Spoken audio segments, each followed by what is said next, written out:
Am I live, guys? Don't know what's going on over here.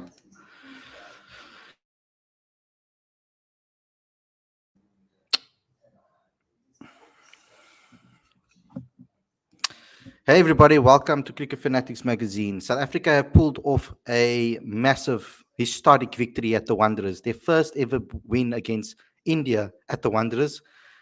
An excellent performance by South Africa. With the bat, they kept their composure, particularly because of their captain.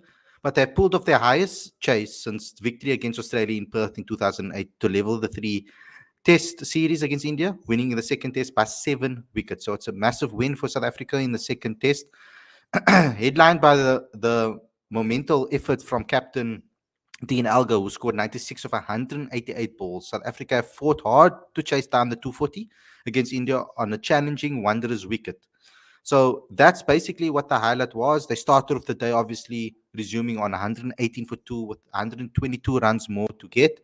And South Africa began to be proactive with their approach, with Dean Alge and Rassie van der Dussen batting really well. I mean, Rassie batted excellently for his 40 of 92 balls.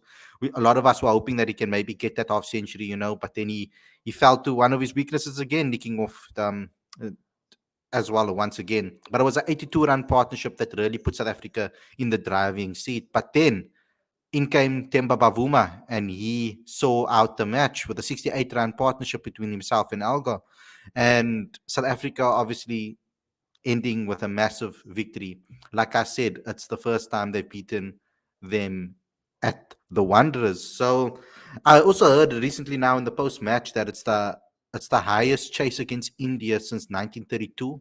So I think that's also a very good stat to throw around. But we're going to discuss it. We're going to discuss what made us so proud of this team. I like the fight that was shown between Temba. He showed the Indian bowlers that he wasn't going to just let them bully him as well, even verbally. They took their time at the crease. I was very impressed with the way they batted throughout this particular match. So congratulations to the Proteas and the team and Mark Boucher and the crew for a magnificent win against India. So we're going to get straight into it. If you guys are new to this channel and you haven't subscribed quite yet, click subscribe. Click that notification bell for all future videos as well. Don't forget to smash the like button, comment, share, as well as subscribe to Cricket Fanatics magazine monthly. Every issue is 100% free, straight into your inbox every single month. And the link is in the description to go get that. We also have a fan call-in today for you guys can share your views. So go ahead and click the link that's pinned to the live chat as well as in the description to call in and have your say and give your thoughts on this particular victory. So let's get straight into today's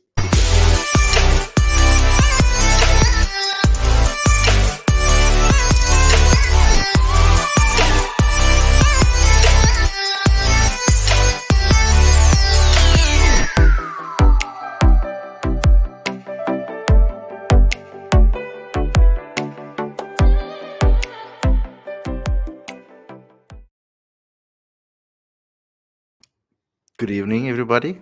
I don't even know if I want to do my normal intro. I'm so happy about this victory. But welcome to Cricket Fanatics magazine. This is your review show. This is where we talk about everything that has to do with South Africa's 7-wicket win over India in the second test at the Wanderers. Just had to say it like that. I just had to put emphasis on it. I believed in my team. I felt that we could do it. I think that this is going to give us an enormous amount of confidence going into the final test. If Aiden can come to the party in that final test, it just looks like the story is going to be written already. So it's been set up for this. And I'm just happy that we've achieved this victory, at least one victory against India. If we go out there against India at Newlands and we lose, but we put on a good fight, I'll be happy still. I think the character that was shown in this match was excellent. I think that they fought back very well. That a lot of people never thought that they would be able to pull off such a massive victory. But that's sport for you. It's a historic win, the first victory at the Wanderers for South Africa against India. They normally get their results at the Wanderers against South Africa in all the tours that they've come to South Africa in.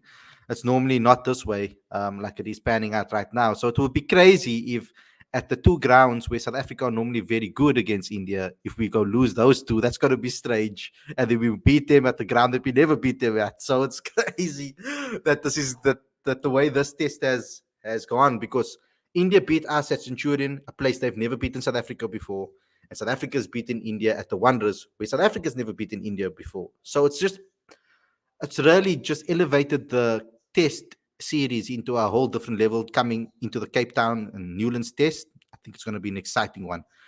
But let me just hear your thoughts. Let me start with Werner, from a South African win perspective. How are you feeling about this one, brother? How proud are you feeling? Um, o- and you can maybe give some constructive criticism to me if you want to a little later on. But let's just start with how you're feeling about this victory. Yeah, and I'm very proud, very excited, very pumped, stoked, whatever you want to call it.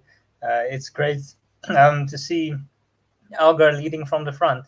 I think that's what this second innings called for.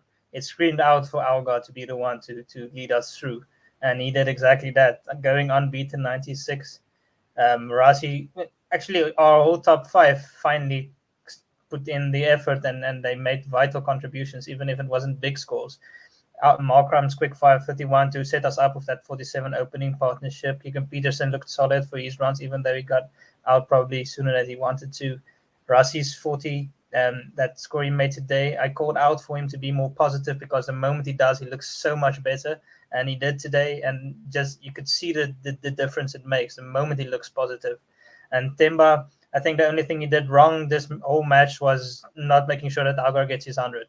So yeah, no, I think it's been a great win for us coming back. I think chasing 240 a year on a pitch that's up and down is a very great feat. I think we were a bit aided by the rain that kept the wickets together a little bit more. I thought by now that the wicket would be a lot worse, and I think the rain might have helped just keep it together a little bit. So that worked in our favor. But I'm just glad we got on the pitch today. I thought for a moment maybe we won't even see a day fall. So I'm very happy, and I'm glad they finish it off today, because I wouldn't. It would be hard to sleep knowing we still need 30 runs tomorrow and not knowing what's going to happen. So it's great that they finished it off today. And yes, I'm very proud of how they fought.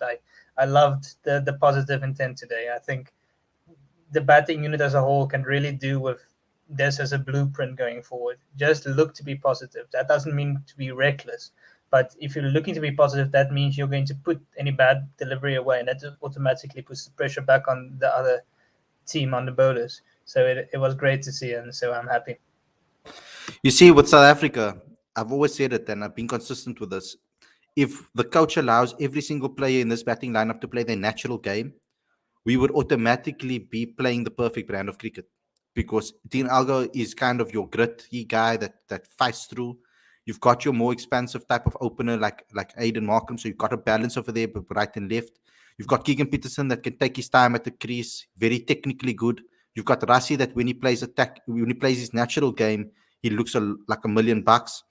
So if everybody just plays their natural game, Temba Bavuma, if he just gets to play his natural game, I think actually Temba should be moved up the order.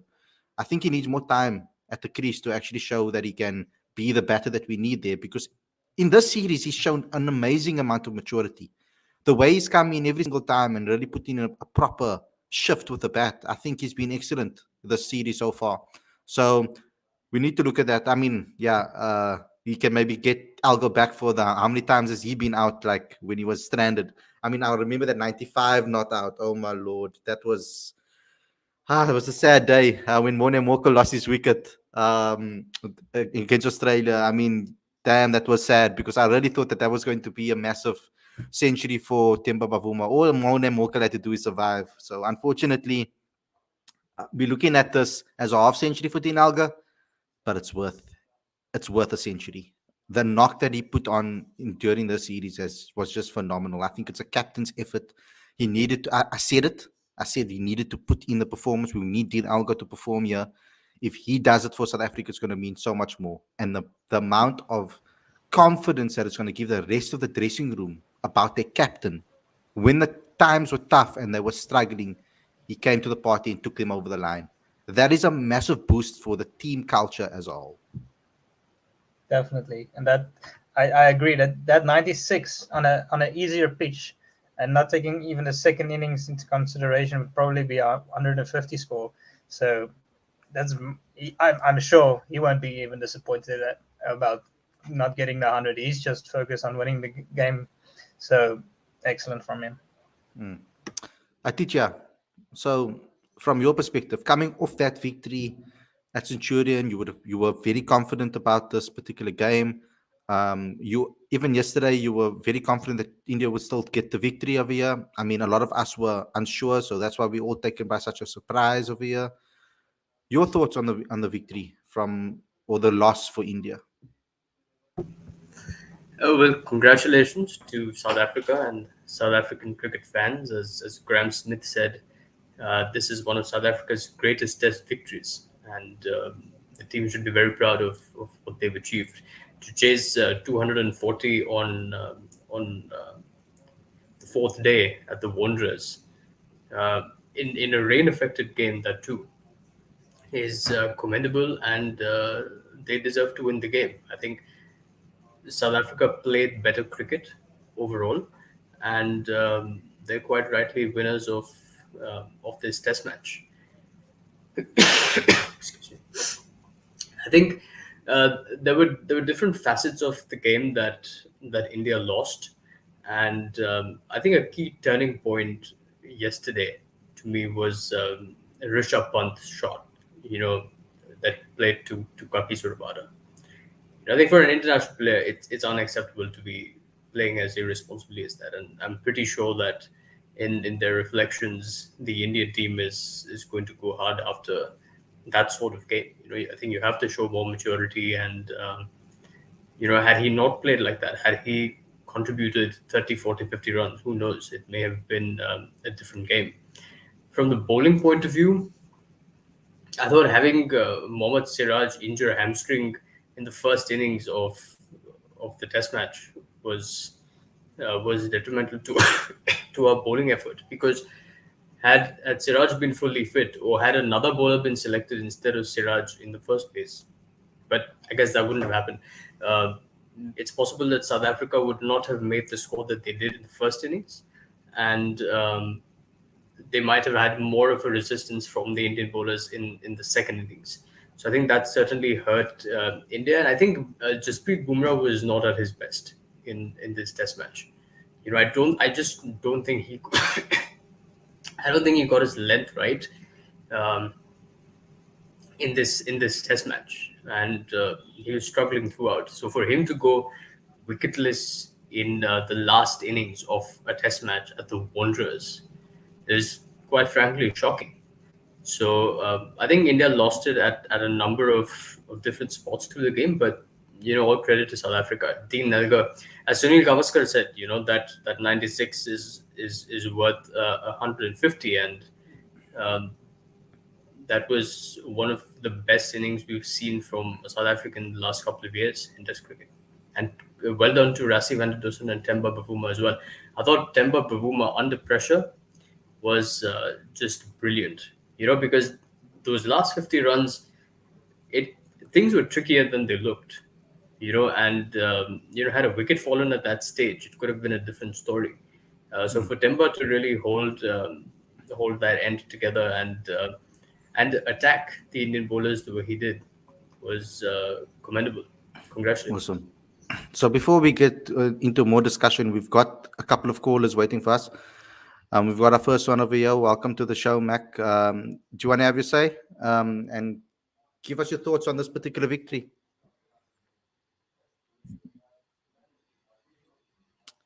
Hello. Just check you're still on mute.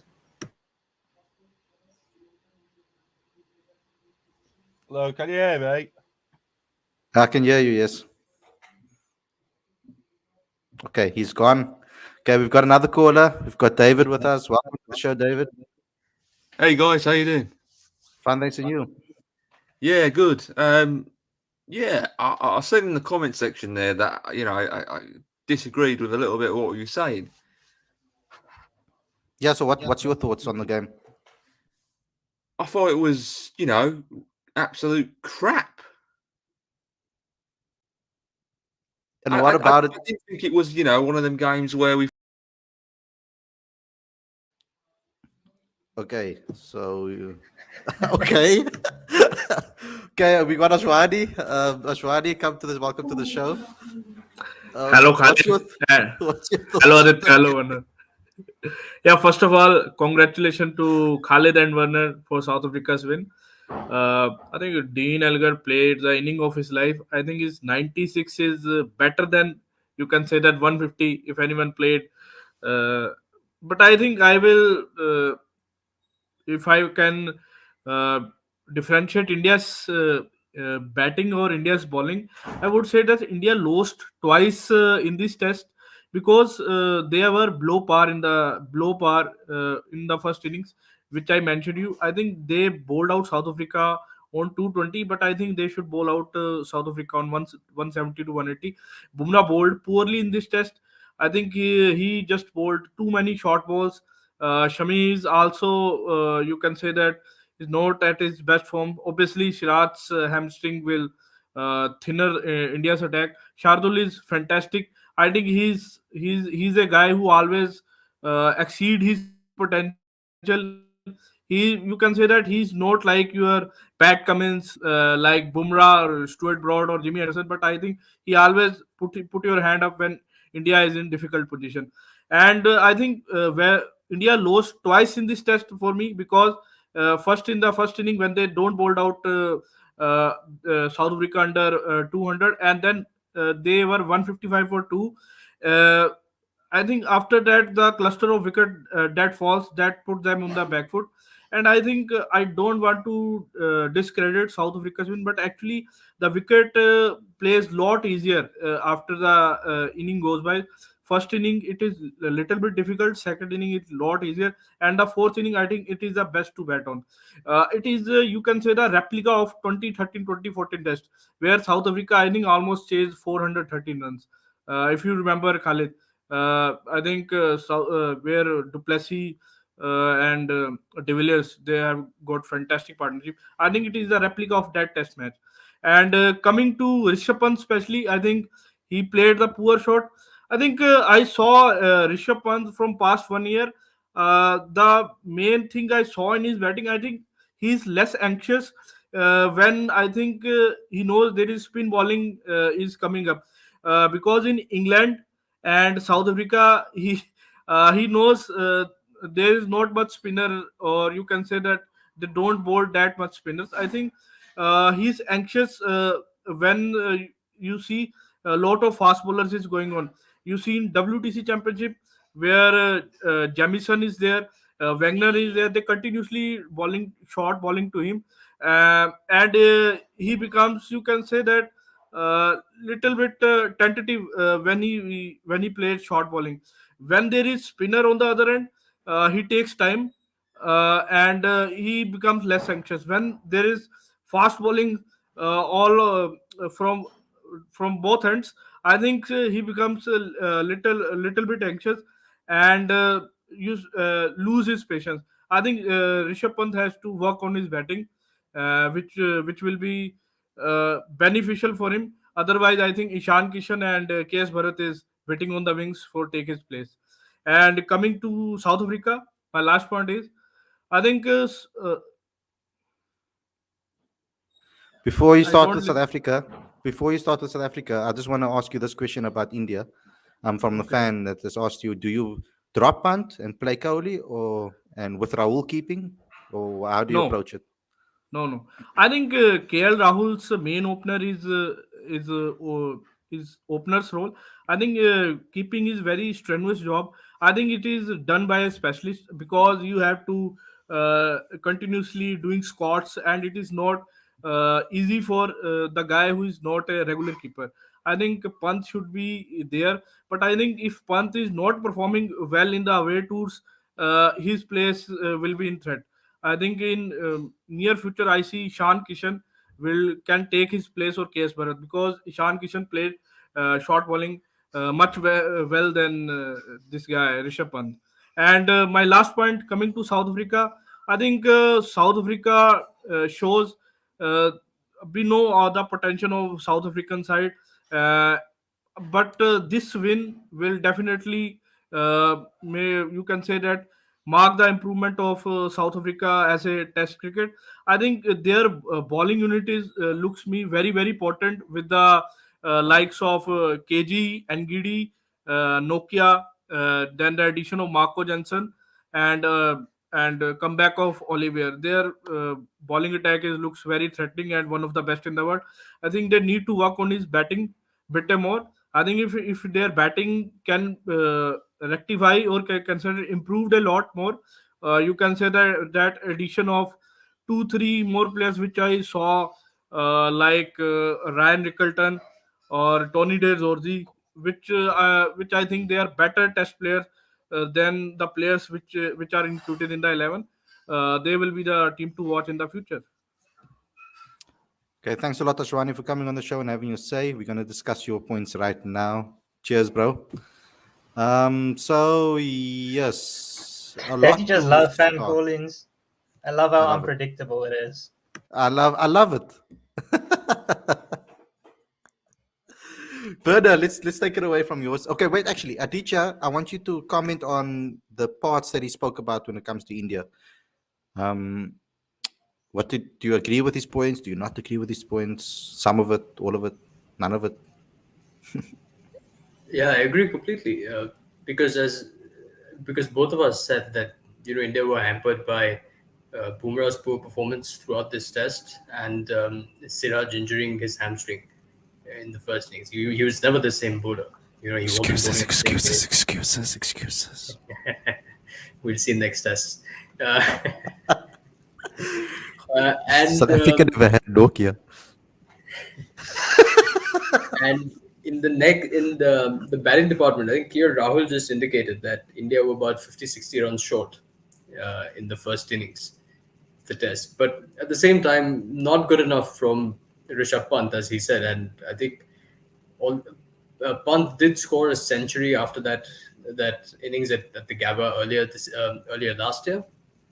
But he's just been too inconsistent, and the fact that these one-handed swipes, he might be convinced technically, the coaches might tolerate it. I can't bear to see them, to be perfectly honest. And I have complete respect for Pant's talent, but I really cannot see those one-handed swipes at Test cricket. It just really bothers me. So if Ishan Kishan comes in, or KS Bharat, who's widely regarded as a fine keeper technically, I think that would be great for the Indian team. But yeah, generally I agree with what Ashwani said.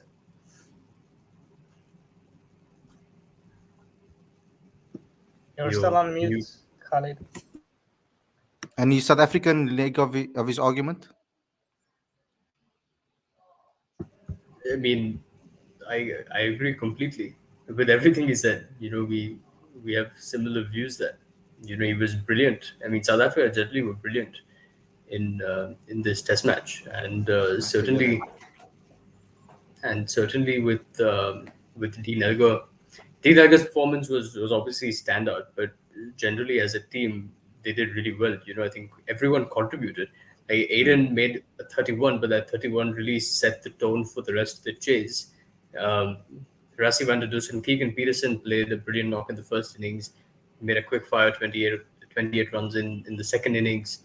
Rassie van der Dusen, he found perfect time to come back into form and really showcase what he can do under pressure.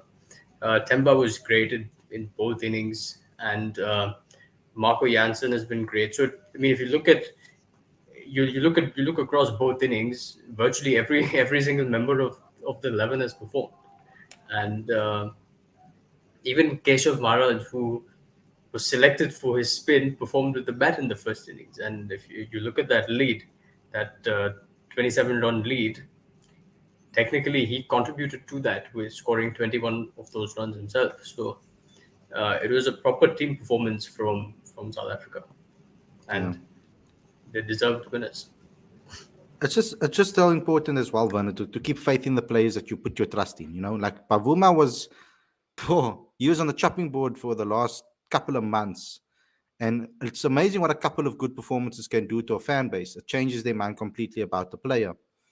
So Bavuma has, what we haven't admitted is that he's improved from game to game, from series to series. He looks like he's getting better and more confident at the crease and aware at the crease. He doesn't look like, so in certain games I saw him, it looked like every single ball he could go out. Like he didn't look very comfortable at the crease. But now he looks a lot more like I wasn't worried. In both cases, I wasn't worried that Pavuma was coming out to the middle. I wasn't sitting there going, oh no, South Africa's not going to be able to do this. I had full confidence that Pavuma was going to do something. Now, I had more, I was more nervous about Dean Elgar losing his wicket than I was of Temba. So that says a lot about my view on Temba since the last couple of years, because for a long time, I wasn't necessarily a big Temba fan because I used to look at the stats. I used to look at what the stats are saying. I used to look at that only, and that was my determination of saying whether he was good or not enough to be in the Proteas side. But when I started watching him play and watching the importance that he brings to the team, at what times he produces performances as well, that you also need to look at. And I think that's where he's shown that he's a good player for South Africa, is that he performs in the difficult times when his team needs him the most. It's a very unselfish characteristic to have. So, Werner, when you're looking at this particular setup, I was still not 100% comfortable not playing an extra batter. But now we're going to Newlands. Newlands is apparently a lot better for spinners. So we're not probably going to be able to test that extra batter in Newlands. Do you see maybe the same team being selected? It's a victorious team in the end, isn't it? Yeah, there's a good chance that we would go with unchanged 11, unless they do decide to bring in an extra batter. They might bring him in for Olivier. There's a slight chance of doing that, but I don't see them changing a winning team now, and they definitely shouldn't drop Maharaj for a Newlands test. I wouldn't have played him at either Centurion or the Wanderers, but at Cape Town was always the one place I would definitely play him. And you, in general, of late, over the past few years, on days 4 and 5, you definitely need a spinner over this, and I'm sure that will bring Ashwin into the game more as well. On Temba, definitely, he's looked very solid. I think it might be the very best I've seen him in a series ever.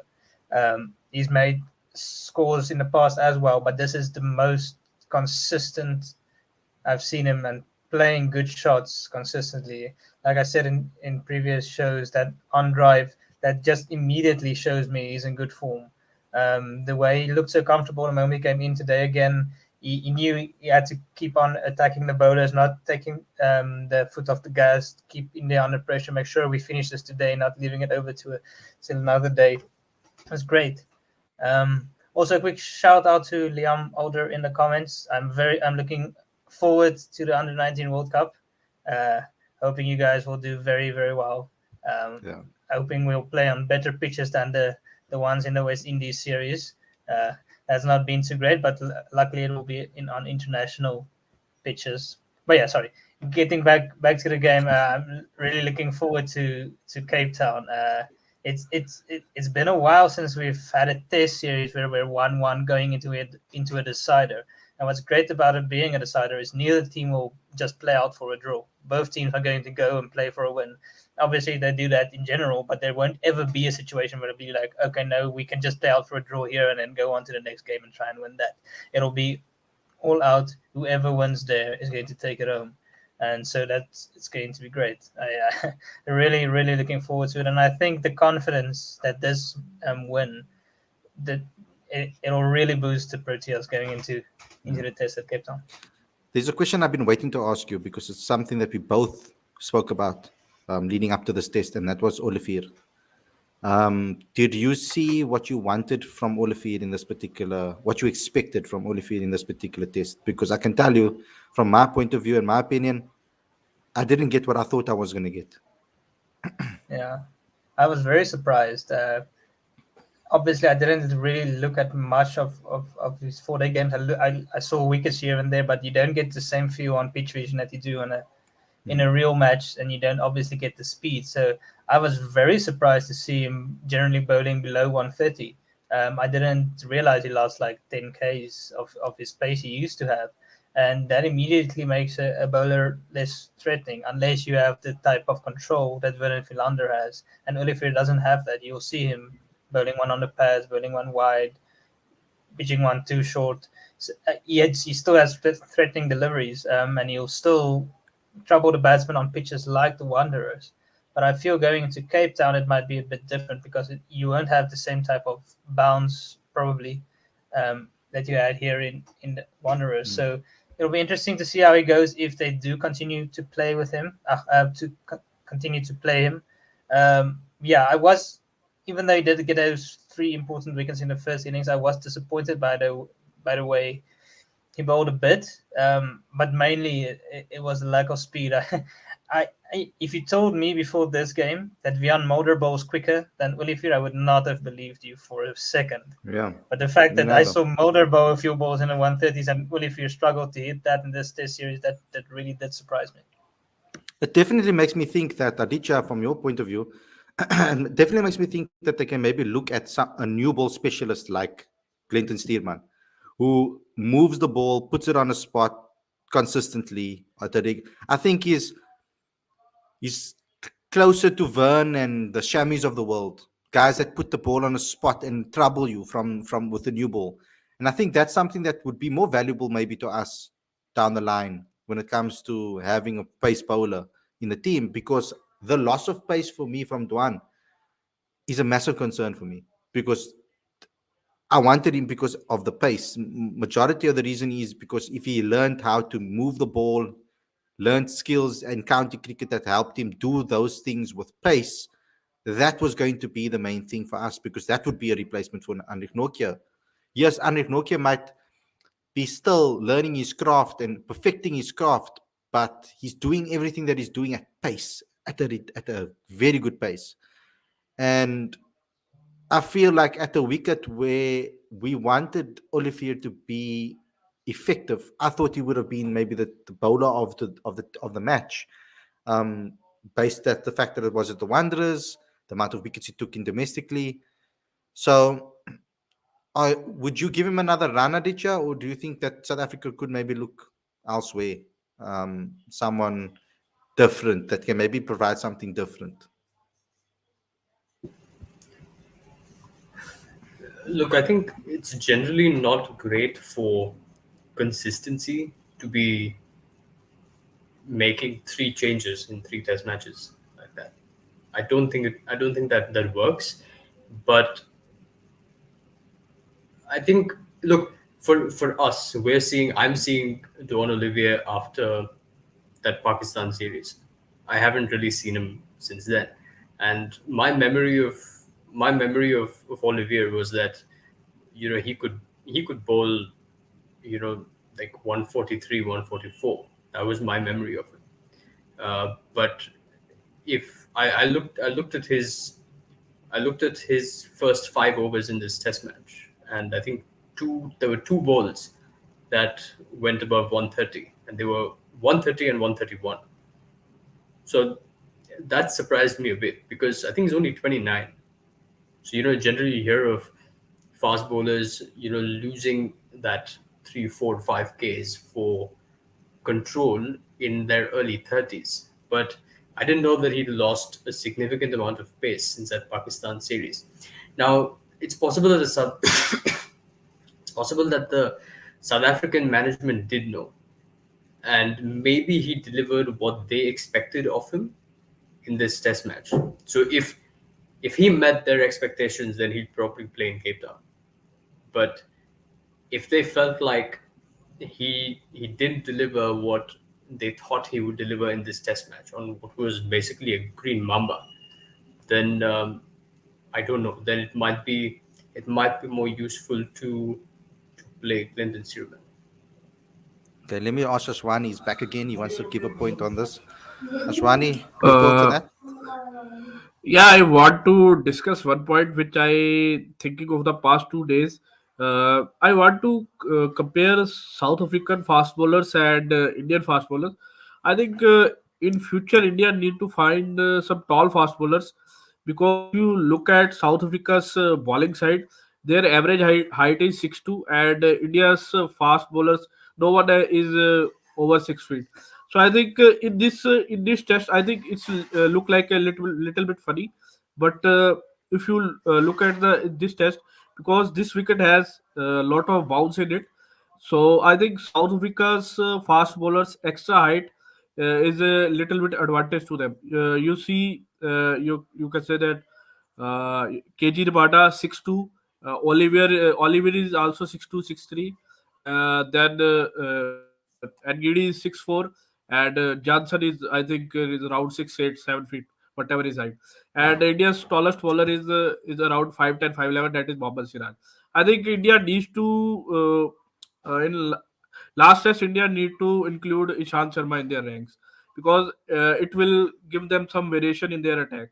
True. So that's what I want to say. That Okay. Thanks a lot, bro. Excellent point. We will discuss it now. Um, for me personally, I don't really give a shit if you tall or not. To be honest with you, because okay, yes, I understand that it does give you variation and stuff, but I have to give props or to India for their bowling attack. The bowlers were excellent in this test series. It's not them that lost you this match. I feel that your batter should have batted South Africa out of the game when they had the opportunity. That's where I think you lost the game. It's with the bat. I don't think you. Maybe there was a little bit of underestimating South Africa's batters and what we can actually achieve when we put our mind to it. I could see that South Africa was just about a matter of clicking. Now we just need to continue and keep that consistency. But I just think South Africa battered you guys in this particular test. And also the rain day didn't help. The fact that the wicket is a lot easier to bat on in the morning sessions at the Wanderers. It's proven that throughout this test match. All of those things helped. The pitch being undercover, it's raining. Probably made the pitch a lot moister and a lot slower for them to bat on, and easier for them to bat on with less cracks, particularly because they rolled it as well. So yeah, I think luck went into our favor as well when it comes to winning, and very good batting. What is your thoughts on that, Aticha? And I mean, generally speaking, if you look at Asia, the Asian countries, the height average is not necessarily that tall, is it? It's like you're asking for to find an outlier ultimately. Yeah, look, I think it's an interesting point, and if you look at it from the impact perspective, it has bearing. It is true that if you are taller and you can hit those speeds, then if you're 6'4" and you can bowl at 145, 150, it's going to have a little bit of an advantage compared to someone who's 5 feet 10 and bowling 135, 140. So there is bearing, but it's hard to base selection on that, because ultimately cricket's about performance. And in domestic cricket, whoever's picking the most wickets deserves to be in the team, whether his height is 5 feet 10, 5 feet 9, or 6 feet 3 inches. So I don't think selection can be based on that. But I do think we have a couple of tall guys in Ishan Sharma and Navdeep Saini. Um, maybe a few less than you guys, or perhaps the Aussies and the Englishmen. But yeah, I think our bowlers can do a good job. They may not have the height advantage, but Bumrah is a handful in most situations. Mohammad Shami bowled his heart out in this Test match and What a others. Like, I player. think he bowled 8 overs on the go, which is unbelievable. You remember I You know, spoke about it before, Aditya. I said that he's going to be the most dangerous bowler for us, because not only because of him taking wickets necessarily, but he almost sets up everybody else that comes after him, because Yeah. he forces South Africa's batters to be unaware of where their off stump is, unaware of where they're going to need to play or where they need to move forward. He's such a skillful bowler that he puts so much pressure on them that they already scared for the next bowler that's coming in. And if you're a South African or Cape Townian, you would say they would be popping on the other end because they're standing over there not knowing what they're going to get on the other side. So, yeah. In fact, if you look at Mohammad Shami's 8-over spell today, he bowled his last over, his 8th over was his fastest over. He bowled like 142 km per hour ball in that 8th over of that spell, and that tells you. And remember, we have to take into consideration that these guys don't play in settings that are 5,500 feet above sea level. So from a fitness point of view, it really takes a toll on your body. So that's huge. And I think, like, back in the day, before the Indian team had access to the sort of fitness training and just exposure that we now do, teams really struggled with that. It was never easy. But just something on the height factor. There's also a advantage in being shorter as well, and that's generally being more skiddy and getting more LBWs. You see in the past where sometimes Morne Morkel would bowl a lot better than they'll stand at times, and he'll continue to peel for LBWs, but every single one keeps going over the stumps. Stain goes in, bowls a loosener, hits the pads, out, LBW. Because he's short, he doesn't get that same bounce. So there are advantages in being taller, especially at places like the Wanderers and Centurion, where you get the extra bounce and it gets accentuated if you're taller. But there are advantages in being less tall as well, shorter. Yeah, I mean, and you're right, Werner. Steyn was one of our shorter players, fast bowlers, and he is the greatest fast bowler that we've had in the history of cricket. So, what do you guys have to say for that? I'm standing up for my short brothers. So anyway, guys, I think ultimately, an excellent performance from South Africa. Guys, I'm very happy tonight about this particular win. It's going to be a fun podcast tomorrow. I feel it's going to be a lot more laid back. We're gonna chill. You guys can ask us questions. Second test win. I loved it. Every single bit of it. I'm enjoying the show tonight. So thanks a lot for tuning in, guys. If you want to ask us questions tomorrow, get involved on Instagram or in the live chat, and we'll answer your questions on tomorrow's show. It will be a full Q&A between myself and Aditya. Werner, if you'd like to join, you could too. If you feel like it, if you have nothing else to do. Otherwise, just let me know.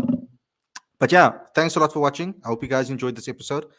Don't forget to smash the like button. I want to see 40 likes on this video.